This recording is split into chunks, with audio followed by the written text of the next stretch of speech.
आओ जी। और इनके बाद हमारे बीच में अगले वक्ता तैयार हैं प्रेम सिंह शाहपुर, सीनियर किसान नेता हमारे टिकैत ग्रुप से हैं जी। उनके बाद मोनिका, जिला अध्यक्ष रोहतक, भारतीय किसान मजदूर यूनियन हरियाणा, वो भी तैयार है जी।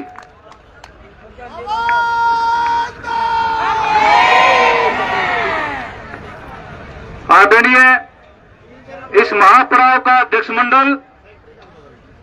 संयुक्त किसान मोर्चा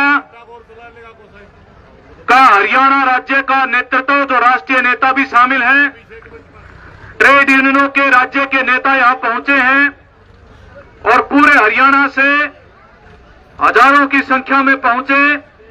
मेरे किसान मजदूर साथियों, मेरी माताओं बहनों, सबसे पहले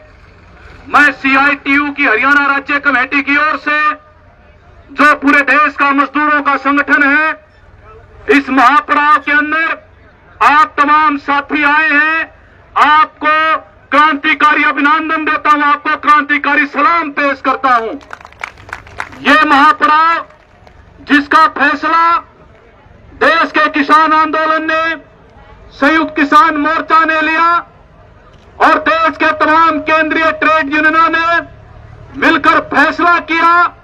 24 अगस्त को दिल्ली के अंदर जो कन्वेंशन हुई, उस कन्वेंशन के फैसले के अनुसार आज पूरे देश के अंदर किसान और मजदूर अपने अधिकारों के लिए कंधे से कंधा मिलाकर महापड़ाव के अंदर बैठे हुए हैं। और ये सही बात है, आज देश में जो राज कायम है बीजेपी के रूप में, जो तानाशाही शासन इस देश की गद्दी पर बैठा है, जो ना मजदूरों की सुनता, ना किसानों की सुनता, ना कर्मचारियों की सुनता, ना मेहनत का सामान की सुनता, वो एक ही तबके की सुनता है। वो बहुत चंद लोग हैं जिनका गिनती पर जो एक उंगलियों पे नाम गिना जा सकता है। वो है अदानी और अंबानी, जिनके लिए पूरे देश की संपत्ति, पूरे देश के कारोबार, लोगों को जो है उनकी लूट जो है, उनकी लूट, लोगों की लूट पर जो काबिज करवाना चाहती है इस देश के अडानी अंबानी बड़े बड़े कारपोरेट घरानों को। इसलिए ये जरूरत महसूस की गई, देश का जो ट्रेड यूनियन आंदोलन है, वो ट्रेड यूनियन आंदोलन 1991-92 से पहली हड़ताल के बाद से लगातार एक एक करके उसमें कड़ियां जुड़ती चली गई और ये 2013 का साल था। तब तक जो है देश के जो 11 केंद्रीय ट्रेड यूनियन है, कोई भी संयुक्त मोर्चे से बाहर नहीं था। उन्होंने लगातार कई हड़तालें की, जिसमें भारतीय मजदूर संघ तक भी शामिल था। उसके बाद बीजेपी के आने के बाद भी BMS को छोड़ के आज देश के तमाम मजदूर संगठन वो एक मंच पर लगातार आंदोलन के अंदर है, वो लगातार हड़ताल में है। और ये पहली बार हिंदुस्तान के ट्रेड यूनियन आंदोलन ने देखा, किसान मोर्चा के नेतृत्व में जो आंदोलन लड़ा गया, बहुत ऐतिहासिक एक लड़ाई लड़ी गई और उस ऐतिहासिक लड़ाई से हिंदुस्तान के मजदूरों ने भी एक विश्वास हासिल किया। और हमें यह फक्र है, जब 26 नवंबर 27-28 नवंबर का ऐलान किया था किसान संगठनों ने दिल्ली मार्च का 2020 के अंदर, उसी समय पर देश की केंद्रीय ट्रेड यूनियनों ने 26 नवंबर को 2020 को हड़ताल की घोषणा की थी। हरियाणा में हमें याद है, उस समय पर 2 दिन पहले ही किसान नेताओं को गिरफ्तार कर लिया गया था। और हम इस बात को जरूर याद करते हैं कि जब वहां टोल पर सोनीपत के अंदर, सांपला के अंदर या शाहजहांपुर के अंदर वहां किसानों के साथ मजदूरों ने बड़े पैमाने पर पहुंचकर अपनी गिरफ्तारियां दी थी। और ये जो आशा वर्कर हैं, जो मिड डे मील है, जो गांव के चौकीदार हैं, निर्माण के कारीगर मजदूर हैं, फैक्ट्रियों के मजदूर हैं, सफाई कर्मचारी हैं, वन मजदूर हैं, भाग का काम करने वाले जो मजदूर हैं, उन्होंने किसानों के साथ कंधे से कंधा मिलाकर वहां 26 नवंबर 2020 को गिरफ्तारियां दी थी। वो दिन है और आज का दिन है। हम ये समझते हैं कि मजदूर जो है वो किसान का छोटा भाई है, इस देश के निर्माता है। किसान और मजदूर, किसान जो अन्न उगाता है वो दुनिया का देश का पेट भरता है, और उसी खेत के अंदर खेत मजदूर काम करता है, उसी किसान का बेटा वो फैक्ट्री में भी काम करता है, वो कंपनी में भी काम करता है, वो अपने छोटे मोटे कारोबार करता है, वो जो है सरकारी क्षेत्र के अंदर नौकरी करता है, वो कच्चे कर्मचारी के रूप में है, वो पक्के कर्मचारी के रूप में है। इसलिए इस देश को चलाने वाली एक ही जमात है, वो है मेहनत का जमात, वो है किसान और मजदूर, जो इस देश के असली निर्माता है। आज उन पर हमला है जो कुल आबादी का 90-95% हिस्सा है, जो आज एक ही डंडे से पिट रहा है। इसलिए हम ये महसूस करते हैं, जब भी संयुक्त किसान मोर्चा ने आह्वान किया है और 13 महीने तक जो लड़ाई लड़ी गई दिल्ली के बॉर्डर पर, मजदूरों ने भी उसमें बढ़ चढ़कर हिस्सा लिया, बार बार वहां पर गए। और ये बात हमारे संयुक्त किसान मोर्चा ने, बहुत ही अनुभवी नेताओं ने इस बात को समझा। वो दिल्ली बॉर्डर पर भी लगातार कई महीने लड़ाई लड़ते हुए कि लड़ाई अकेले मोदी से नहीं है, लड़ाई केवल बीजेपी से नहीं है, बीजेपी तो उसका प्रतिबल है, वो तो एक मुखौटा है, नरेंद्र मोदी तो एक मुखौटा है देश और विदेश के कारपोरेट घरानों का, जो न केवल इस देश के तमाम संसाधनों को कारपोरेट के हवाले करना चाहते हैं, बल्कि जनता के बीच में उनकी एकता को तोड़ने का काम कर रहे हैं, लोगों को हिंदू मुसलमान के नाम पर लड़वा रहे हैं, लोगों को जातियों के नाम पर लड़वा रहे हैं। इसलिए ये समझा कि भाई एकता बनाने की जरूरत है। और जब किसान गए थे दिल्ली बॉर्डर पर तो किसान एकता के नारे थे, जब वहां से वापिस आए तो किसान मजदूर एकता के नारे थे। इसलिए ये बहुत ही अच्छा अवसर है। 2024 के अंदर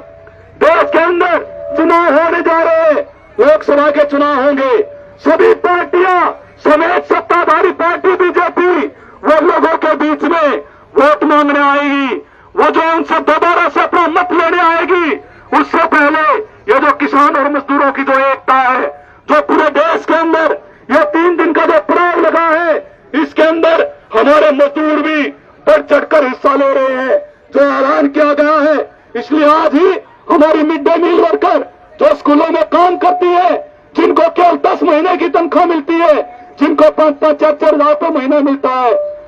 जो गांव का चौकीदार है, निर्माण का कारीगर मजदूर है, गांव का चौकीदार है, बड़े पैमाने पर जो मजदूर काम करते हैं, रेडी पटड़ी लगाते हैं, आज वो अभी आए हैं। ये सिलसिला अभी शुरू हुआ है। लगातार 3 दिन तक हमारे CITU के नेतृत्व में हजारों हजार मजदूर साथी जो यहाँ पर पहुंचेंगे। हम ये विश्वास दिलाते हैं यहाँ पर हमारे मंच को कि हम किसी भी तरीके से जो संयुक्त आंदोलन होगा उसमें कोई कसर नहीं छोड़ेंगे। केवल झंडे का, केवल बैनर का मामला नहीं है, हजारों तादाद के अंदर हम आएंगे, क्योंकि हम इस बात को समझते हैं कि भाई ये देश अगर बचेगा, लोगों का भाईचारा बचेगा, और ये सत्ता पर बैठी ये तानाशाही बीजेपी सरकार अगर आज ये 2 बार 3री बार भी राज में रहेगी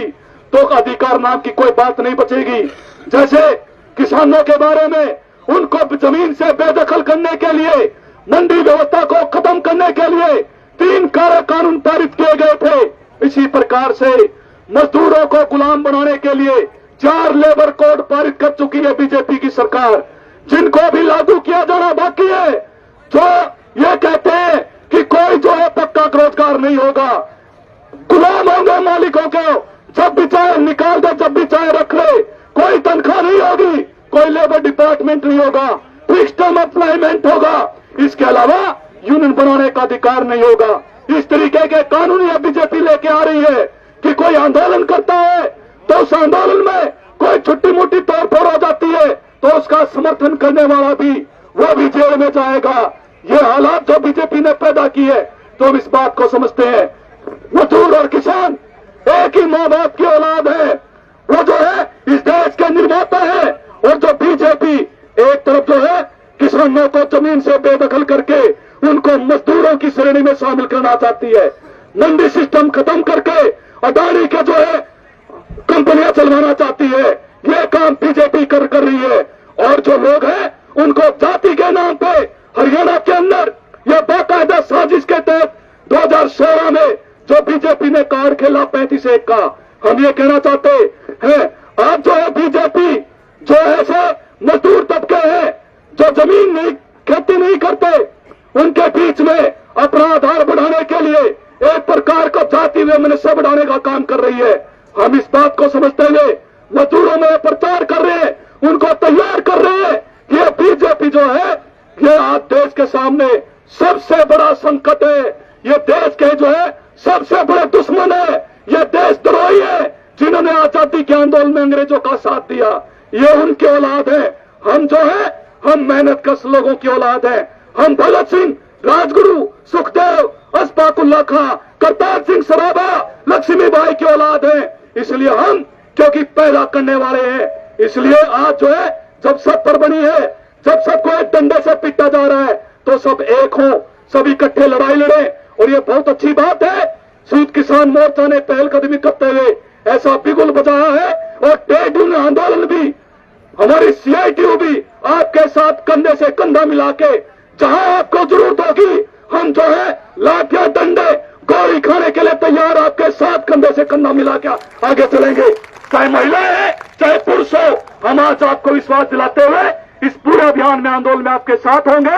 और गांव में और शहर में और गलियों में हम ये समझते हैं कि मजदूरों को, किसानों को गांव में भी एकता बढ़ाने की जरूरत है, तभी बीजेपी को